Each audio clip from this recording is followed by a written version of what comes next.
ক্ষমা করবো না। তুই যে অপরাধ করেছিস তার কোনো ক্ষমা হতে পারে না। এই রে মূর্খ, এই যে তোর উচিত শাস্তি, এই যে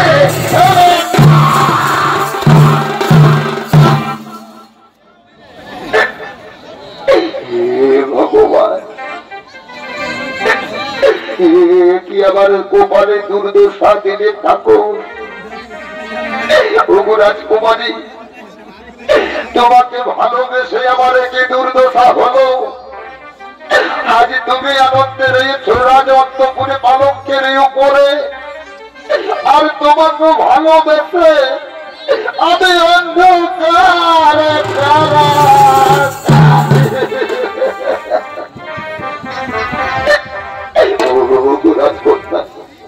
তুমি আমাকে একটিবারে দেখা দাও। শেষ দেখায় আমি আমার নয়নের তৃপ্তি মিটাবো রাজকন্যা। তুমি আমাকে একটু জল দাও রাজকন্যা, আর মনে হয় আমি বাঁচবো না। তুমি আমাকে একটু জল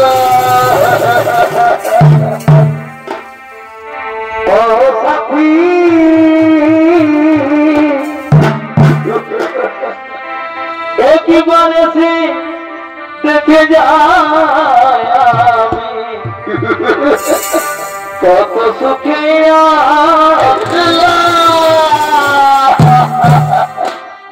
বেঁচে আছে কি না মরে গেছে সাথে, বেঁচে আছে কি না মরে গেছি। একবারে দেখে আমি কত সুখে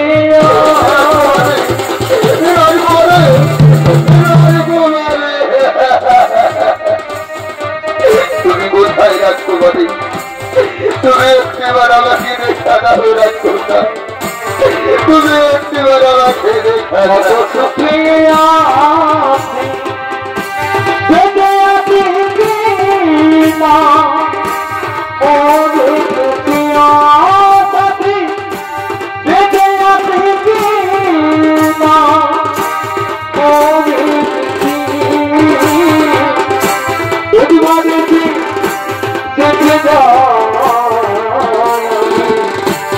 সুখে তুমি কোথায় রাজকন্যা? তুমি শুধু আমার রাজকন্যা, আমি তোমাকে ভালোবাসি রাজকুমারী। তুমি অন্য কারো হতে পারো না, তুমি শুধু আমার।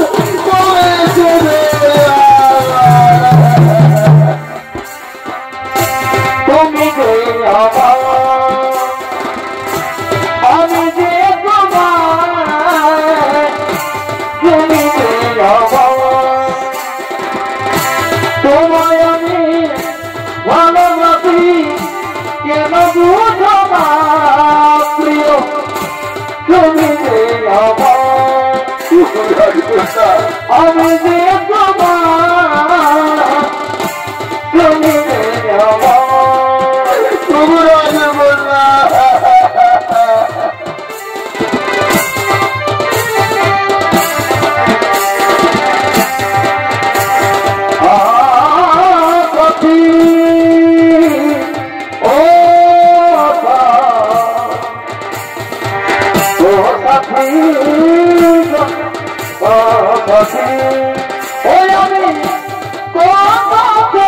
রে ও বলে বসাইলি রে একই যে গীতা দয়া একই যে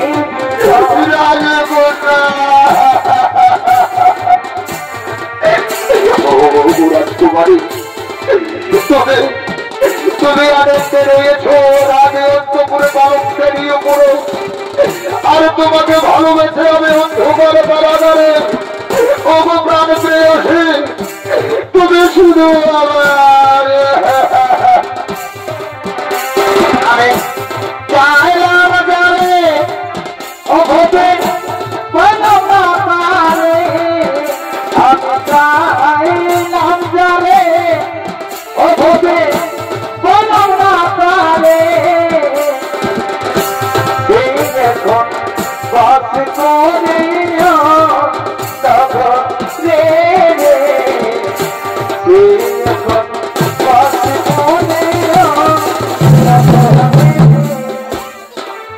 রাজকুমারী লক্ষণা নিজের ভালোবাসার বন্ধুকে জলপান করানোর জন্য শত শত প্রহরীদের নয়নের আড়ালে গোপনে গোপনে রাজ কারাগারে প্রবেশ করতে চলেছে আর অন্যদিকে ও ভাজা থাকবো ভাগ্য বিধাতাকে দোষারোপ করে বলছে হে ভগবান এই কি আমার কপালে লিখেছিল থাকো আর কতদিন আমাকে অন্ধকার কারাগারে কাঁদতে হবে আর কতদিন আমাকে এভাবে কাঁদতে হবে কলমে মায়ে গায়ে আমার পরাতনে এটি লিখে রে কলমেতে মার কালি রে কলমেতে মার কালি রে ওদিকে প্রাণ প্রিয় সেই লক্ষণ নিজের প্রিয়তমা ভালোবাসার বন্ধুকে জলপান করানোর জন্য শত শত প্রহরীদের নয়নের আড়ালে গোপনে গোপনে রাজ কারাগারে প্রবেশ করেছে আর প্রবেশ করে বলছে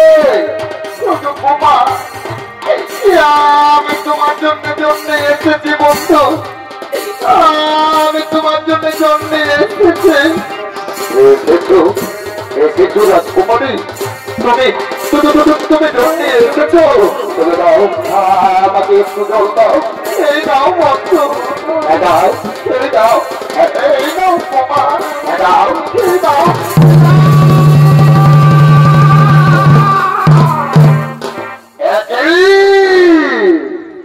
একই রাজকন্যা তোমার বাবার কথা মতো আমি এই দুষ্ট দুরাচারকে শাস্তি দিচ্ছে আর তুমি কিনা এসেছো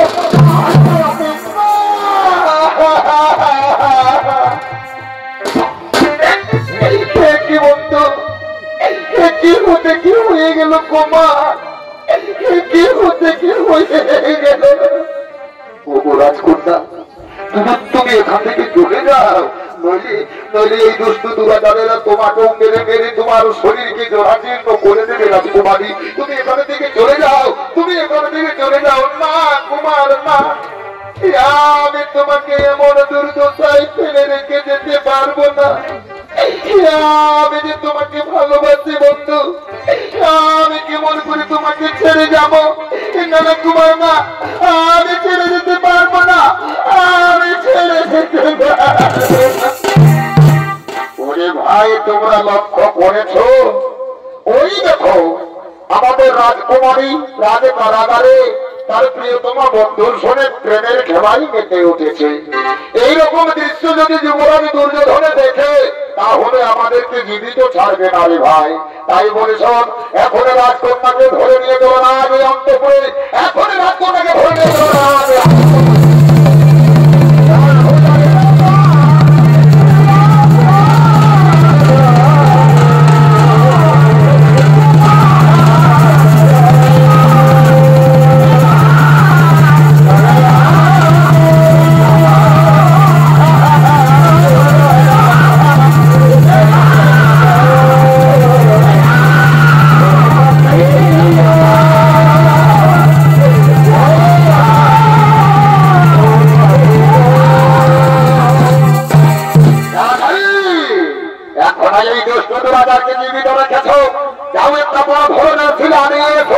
চাপা দিয়ে রেখে অন্ধকারে কারাগারে আর তাও যদি না পারা যায় নিজেও হাতে কাছে হচ্ছে।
আমার বংশের কুমার সাম্য অন্ধকার কারাগারে বন্দি করে তার উপর শিলা চাপা দিয়ে রেখেছে। কোথায় ওই অহংকারী দুষ্ট দুরাচার দুর্যোধন, তুই আমার সম্মুখে ছুটে আয় মূর্খ, অরে দুর্যোধন।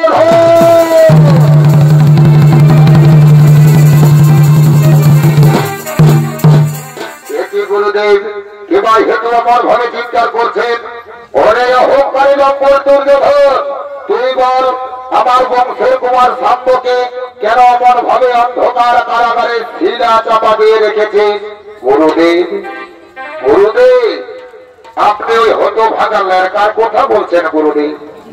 वही लड़का तो मेरी लड़की को छुपके छुपके हरणपुर के लिए भाग गया, इसलिए मुझे उसको मारा, इसलिए मेरी कोई गलत नहीं हुआ गुरुदेव। ভুল করেছে তোরা লম্বর দুর্যোধন, তুই মহান ভুল করেছে। তুই জানিস আমি তোর গুরুদেব হই, আর গুরুদেবের বংশের কুমার মানে তোর কাছে সম্মানযোগ্য। তাকে সম্মান না দিয়ে অপমানিত করে অন্ধকার কারাগারে শিলা চাপা দিয়ে রেখেছে। তাকে তুই অপমান করেছে, আর তাকে অপমান করা মানে আমাকে অপমান করা। এই অপমানের পূর্ণ জবাব দিতেই আমি তোর সঙ্গে যুদ্ধ করে তোকে উচিত শাস্তি দিতে চাই মূর্খ। এটি বলছেন গুরুদেব, যা কোনো কালে কোনো যুগে ঘটেনি এই গুরু শিষ্যের যুদ্ধ। ঠিক আছে গুরুদেব, ঠিক আছে, তবে এই গুরু শিষ্যের যুদ্ধের কাহিনী প্রাচীন মহাকাব্য মহাভারতের পাতায় স্বর্ণাম করে লিখিত থাকবে গুরুদেব। তবে যুদ্ধই হোক গুরুদেব, তবে যুদ্ধই হোক।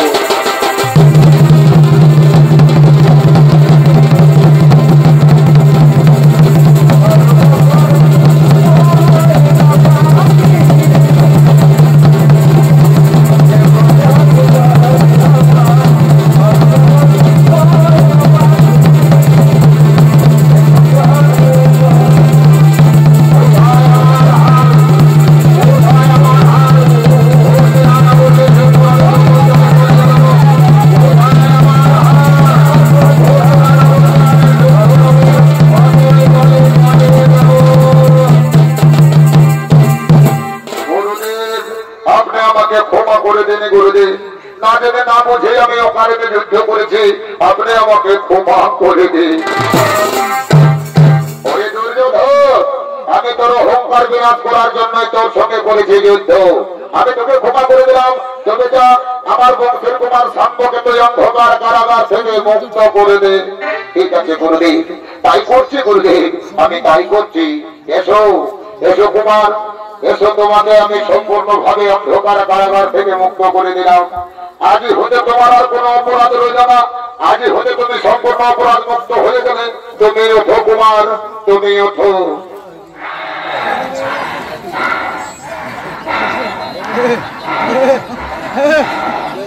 এইবারে বাবুরা অনেক মারি মারি চিনতে আমাকে তোরা, এরপরে তার 3 গুণ প্রতিশোধ নিবি বাবুরা। কে কোথায় আছিস? এইদিকে আয়, এদিকে আয় না, তুমি এসে কবি বলে দিচ্ছি। এদিকে আয়, এদিকে। ও তোরা আসবি যে তাহলে আমাকে যেতে হবে। তারা বলো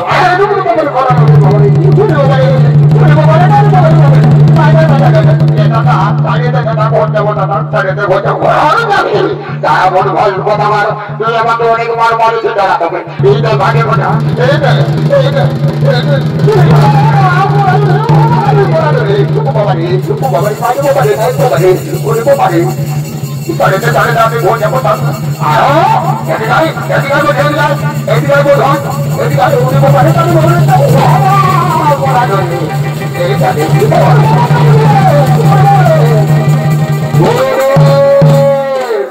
গুরুদেব আপনার কাছে আমার একটা মিনতি। গুরুদেব একে দুর্যোধন আমার কাছে তোর কি মিনতি বাবা?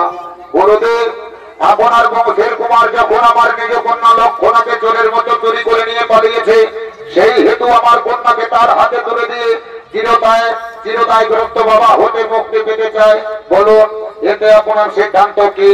ওরে দুর্যোধন, এ তো তোর যে সিদ্ধান্ত বলছো, আর বিলম্বন করিস না, তাড়াতাড়ি বিবাহের আয়োজন কর। ঠিক আছে গুরুদেব, আমি তাই করছি। ওরে কে কোথায় আছে?